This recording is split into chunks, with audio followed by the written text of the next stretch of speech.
But now in the present day of now, we open up talking about family and relationships. Something big happened for you, and it's happened for me, in the passing of your mother. Right. Many of our traditions and cultures throughout our communities are very matriarchal. I grew up with my father, but still, I believe my mother and my grandmother, her mother, played such a heavy role in how decisions would be made in our family, in the structure of family. Right. So this is very key. So when we talk about family, and let's start there, then we can get into relationships. And relationships just beyond the usual, I guess, romantic or intimate relationships, but even friendships. As one of the big things I'm beginning to have discussions about is just discourse. How do we have disagreement? How do we move forward? But let's start with family. The role of family, haves and have-nots. You touched on it a little bit with just speaking about your own family. Right. And more so, we're talking about just the role of how decisions are made in family, because that was a tough decision for your mother to make, to say, no, he's my son, and he's going to stay here with me in my home because this is the best place for my son, even though everything on paper looks as if it's better to be in another community. Right. I mean, your question helps us understand every answer to the problem that we have. It comes out of our own lived experience. I repeat, every problem that we have, and we're looking for a solution, it comes out of our own lived experience. My great grandmother was born in Georgia, moved over to Alabama, met her first husband. They had children. Ended up getting divorced. She went back to Georgia. She met her next husband. He kind of went through the same thing, had kids. And I bring that to say because when they migrated up north, my family first they started in Southwest Detroit, and then ultimately at some point they bought a 4-family flat right there on Elmhurst, down the street from Tappan Middle School, and my family existed in this household. My auntie, again, who was old enough to be my mother, her and her husband ended up buying a house on Indiana down the street from Mary Road, right? And so I think when like most people, when they come to the Mama Core Community House, if you know anything about your history, houses had played an instrumental role in the liberation and the foundation and the structure of Black families. Because of, again, to you talking about the tight knitness of it. Like we joke about Mexican people, man, they got 20 of them in one house. That was Black folks. That was Black folks at one time. We had 20, 30, whatever we had to do to be conducive to us as a community, as a family. We figured that out because of the social conditions demanded of us to behave and function in that type of way. No, so that social phenomenon, it made us operate in a design manner for the better interests of our people, and then we began to move out and start extending our family. So in my household, houses has always been an instrumental in developing who I am. Because the house on Elmhurst, right around the corner from there, is my grandfather's house on my father's side, who he still owns that same house, still has the same phone number from 50 years ago, right? I mean, these are our small traditions that we've got away from that were our cornerstones. The house on my auntie lived on Indiana, that house. The house down the street on Ferry Park with my grandfather on, right? Those are, when I think about security as a boy, I always felt secure in those households. And those households represented my family, even though whatever adults was going through, they hid them and they worked through. But if you look at that timeline, though, coming out of the 70s, as we began to so-called do better, it ultimately deteriorated for us to do worse in terms of our infrastructure of our relationship to each other. Because what we call it now? We chasing the bad. We called it something else back then, and the bad was functioning more as individuals. And that's what happens in a capitalist society, whether you believe in capitalism or not. It tells you that you have to go out and do what you have to do as an individual.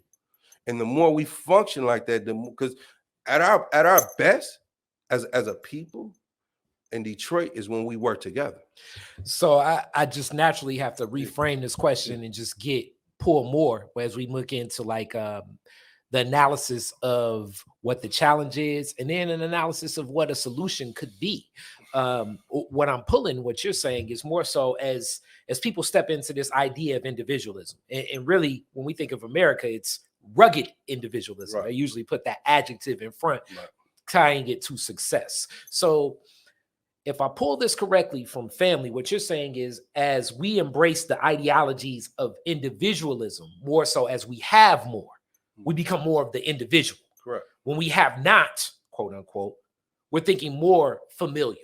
We're thinking more in the group. So I'm asking this question, is this more so the analysis of that? And if that is the analysis, what can become that solution in that connection, especially when we think of that bond for family? So the terms have and have nots are just placeholders. Yes. And when you go deeper inside of our communities and our households, as I just broke down, and you examine your own self, even though that your Uncle Billy may be driving a Cadillac, Auntie Susie doing whatever, right? There was no open distinction because, again, when you think about segregation, where all Black people live, we live together, we function together. When we talk about Black Wall Street, Black Bottom here, right? Our talent was concentrated in one area. So we had no choice but to utilize it for the betterment for ourselves. Mm-hmm. The infrastructure of that broke down when we thought that we can go outside and do other things, and that's not a bad thing per se, because you're trying to function the way you want to function in today's society. But what we fail to understand is that society created laws and a playbook that wasn't designed for our betterment. Mm-hmm. It worked against us. And so even though we was breaking down barriers of being the first Black family to move on this block, or the first Black family to go to this school, whatever that was, and those were monumental things, at what cost though? Then we was able to achieve that success, but then the backdrop, we're losing our connection to each other, because again, now this is what success is looking like. Because again, like who don't want to live in a nice neighborhood? Who don't want to have a nice car? Who don't? I mean, like, man, people again because we say hood. 40 years ago, the hood word was ghetto. Like who didn't want to live in the ghetto, right? But then most of us who lived in the ghetto didn't know we lived in the ghetto. Like most of us was poor, didn't know we was poor, because our families, our mothers, and our fathers did a damn good job to shield us from those things. I began to know what poverty and poor was like when Michael Jordan gym shoes came out, because we couldn't afford them motherfuckers. I began to know what poverty and being poor was like when the Levi's, the blue jeans in the 80s, when, again, if you got you a Michael Jordan, some Jordans, you wanted some Levi's to go along with them, or if you wanted to step up, you go to Sibley's and get you some Bally's, go get you some Calvin Kleins, a leather belt, and a silk shirt. We couldn't afford those things. So if you couldn't afford those things, crack cocaine was an opportunity how to afford those things, because it created, as the factories left, it created new economic opportunities on what I call the economic embargo. I repeat, there was an economic embargo that was placed on Detroit through the emergence of Coleman Young becomes the first Black mayor in the city of Detroit, surrounded by white suburbs. I mean, can you imagine Coleman Young going to a Democratic Party in the 70s and 80s as probably the only Black mayor besides the brother in the Highland Park during that time period, in this so-called program? Like we get caught up in terminologies again, like see, even have and have nots, like we still Black. Like Malcolm taught us, I can be a Muslim, you can be a Christian, but soon as you walk outside and we get shot, they didn't shoot you because you was a Christian. They didn't shoot you because you was a Muslim. They shot you because you was Black. And we get caught up in, you're a Republican or you're a Democrat. The democracy that they're fighting for is white hegemony.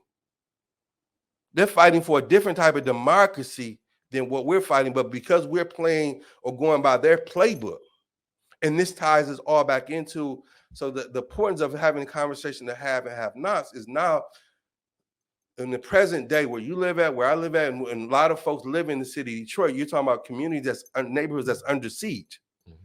And how do you address that under siege? We sending the police in. We sending the police in. We sending the police in. So naturally, the second half of this, before I open the floor for guests here, if they would like to have a question or comment, and more so questions now, comment later. Relationship then. Let's get to the solutions, because we spoke on family and the challenges we're facing. How do we build relationship? And that could be, as I say, friendship.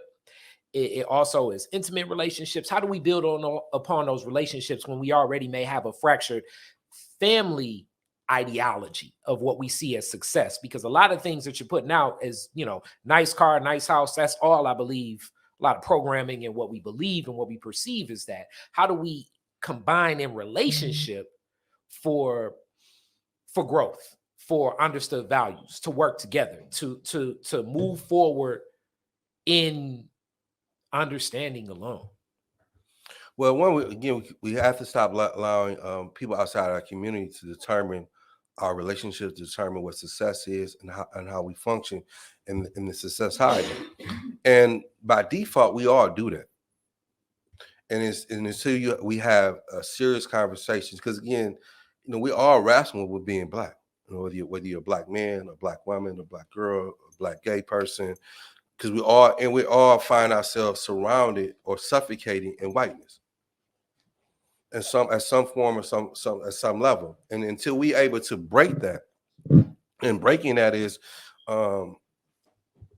creating a they say an even playing field. And what is an even playing field? Because a lot of times, I know for me personally, the spaces I go in, it's like there's only enough room for maybe 2 Negroes at the table. Maybe 2.5, possibly. A half Negro.